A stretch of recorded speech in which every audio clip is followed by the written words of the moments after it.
Hello friends.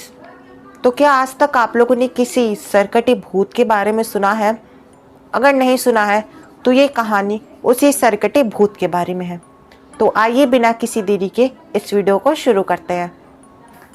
Mayank Mayank के साथ ये सारी घटना घटी है और मयंक ने अपनी ये स्टोरी शेयर की है। तो मयंक एक मल्टीनेशनल कंपनी में मैनेजर का जॉब करता था। एक दिन मयंक को घर आते आते काफ़ी रात हो गई थी। सर्दी का समय था, इस वजह से रात भी बहुत जल्दी हो गई थी और बर्फबारी भी होने लगी थी। रास्ते में चलते चलते मयंक को अचानक से एक आवाज़ सुनाई दी, रुक जाओ। ये आवाज़ सुनते ही मयंक रुक गया और उस आवाज़ की तरफ देखने लगा। मयंक जैसे ही पीछे मुड़कर देखा, पीछे कोई भी नहीं खड़ा था। अचानक से फिर से आवाज़ आई, सामने देखो। जब मयंक सामने देखता है तो वहाँ पर कोई भी नहीं होता, पर जैसे ही मयंक की नज़र ज़मीन पे जाती है तो ज़मीन पे एक चमकता हुआ चीज़ पड़ा हुआ था। मयंक दौड़ के उस चमकते हुए चीज़ के पास गया। उसने देखा कि वो साधारण चीज़ नहीं, बल्कि वो चमकता हुआ चीज़ एक हीरा है। मयंक ने जल्दी से उस हीरे को अपने हाथ में लिया। मयंक ने देखा कि ये बहुत ही आलीशान हीरा है, तो मयंक की खुशी का कोई ठिकाना नहीं था।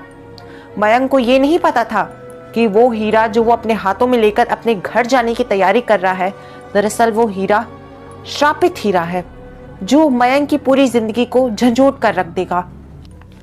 अचानक से उस हीरे में से आवाज आया, अगर तुम्हें और भी हीरे चाहिए तो इस जमीन को खोदो। मयंक बहुत ज्यादा खुश हो गया और उस हीरे को अपनी जेब में रखकर उस जमीन को खोदना शुरू कर दिया। करीबन 2 फुट नीचे खोदने के बाद मयंक को एक ऐसी चीज मिली जिसे मयंक देखकर बहुत ही ज्यादा डर गया और वो डर के मारे चिल्लाने लगा। चिल्लाने की वजह से उसका बैलेंस हिला और वो जमीन पर गिर गया। दरअसल मयंक जो जमीन खोद रहा था उसमें से हीरा मोती नहीं, बल्कि एक इंसान का कटा हुआ सर मिला था।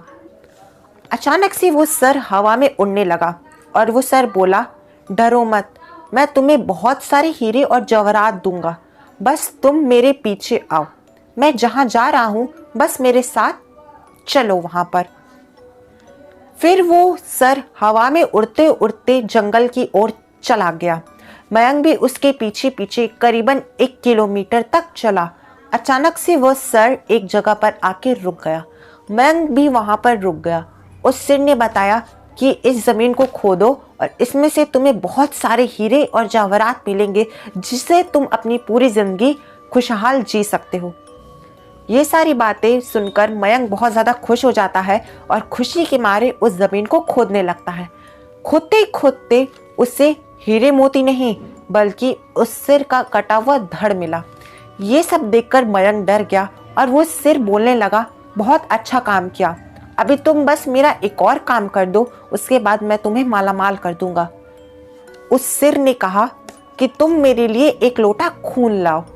मयंक ने कहा, मैं 1 लोटा खून कहाँ से लाऊंगा? फिर उस सिर ने कहा, बस तुम मेरे पीछे पीछे चलो। तो मयंक उस डरावने सिर के साथ उसके पीछे पीछे चलने लगा। फिर एक इंसान वहां से गुजर रहा था, तो उस कटे हुए सर ने बोला कि वो रहा इंसान, उस इंसान का खून लाओ और मुझे दे दो। मयंक डर गया। वो बोला, नहीं नहीं, ये काम मुझसे नहीं हो सकता। फिर गुस्से के मारे उस सिर ने कहा, अगर तुमने मेरा ये काम नहीं किया तो मैं तुम्हें बहुत बड़ी मुसीबत में डाल दूंगा, तुम्हारी पूरी जिंदगी मैं नर्क बना के रख दूंगा।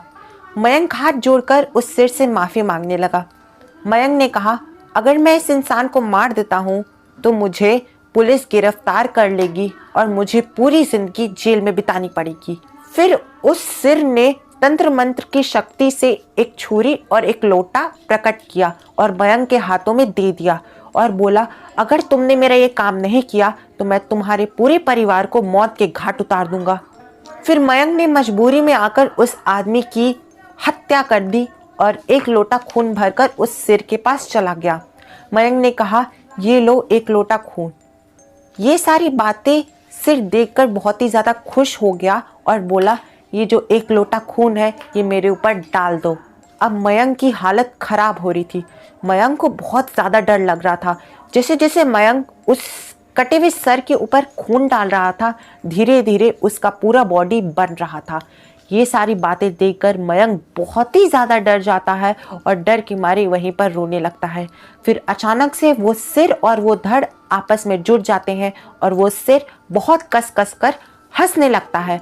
वो हंसते हंसते बोलता है कि तुमने बहुत बड़ी गलती कर दी जो तुमने मुझे फिर से जिंदा कर दिया। अब मैं सिर्फ तुम्हें नहीं बल्कि इस पूरे शहर को मौत के घाट उतार दूंगा। ये सारी बातें सुनकर मयंक बहुत ज़्यादा डर जाता है और डर के मारे वहाँ से दौड़ने लगता है, वहाँ से भाग जाता है। लेकिन वो भूत छलांग लगा के मयंक के सामने आ जाता है और मयंक के ऊपर चढ़ जाता है। वो बोलता है कि मुझे बहुत भूख लगा है, अब मैं तुम्हारा मांस खाकर अपना भूख मिटाऊंगा। पर वो भूत जैसे ही आगे बढ़ता है मयंक का मांस खाने के लिए, फौरन ही उसका सर उसके धड़ से अलग हो जाता है। मयंक अचानक से ये सारी चीज़ें देखकर बहुत ही हैरान हो जाता है कि आखिर उसके साथ ये सब क्या हो रहा है और ये भूत का सर और धड़ अचानक से अलग कैसे हो गया। मयंक ने पीछे मुड़कर देखा। पीछे मुड़ा तो एक अघोरी बाबा थे जिसने मयंक की जान उस भूत से बचाई। अघोरी बाबा ने कहा कि जब तुम उस इंसान को मारकर उसका खून ले जा रहे थे तब से मैंने तुम्हारा पीछा करना शुरू कर दिया और उन्होंने बोला कि मैं जानता था कि कुछ बुरा होने वाला है, इसलिए मैं तुम्हारे पीछे पीछे यहाँ तक आया और जैसे ही वो भूत तुम्हें मारने वाला था, तुम्हें हानि पहुँचाने वाला था, तुरंत ही मैंने अपनी मंत्र की शक्तियों से उस भूत को फिर से मार दिया। फिर उन अघोरी बाबा ने कहा कि अब तुम निश्चिंत होकर जाओ, अब तुम्हारे ऊपर कोई भी खतरा नहीं है। फिर मयंक ने उस अघोरी बाबा को थैंक यू बोला और वहाँ से एक ऑटो लिया और फौरन अपने घर की तरफ चला गया। मयंक आज भी जब ये सारी बातें सोचता है तो उसकी रूह कांप जाती है और उसकी हिम्मत नहीं पड़ती कि वो आधी रात में अकेले आए और चाहे। सो फ्रेंड, ये थी सरकटे भूत की कहानी। अगर आपको ये कहानी अच्छी लगी हो देन मेरे इस वीडियो को लाइक कीजिएगा। अगर आप मेरे चैनल पे नए हैं तो मेरे चैनल को प्लीज़ सब्सक्राइब कीजिएगा। एंड अगर आपकी भी कोई स्टोरी हो देन आप मुझे इंस्टाग्राम पे मैसेज कर सकते हैं। ये रही मेरी इंस्टाग्राम आईडी।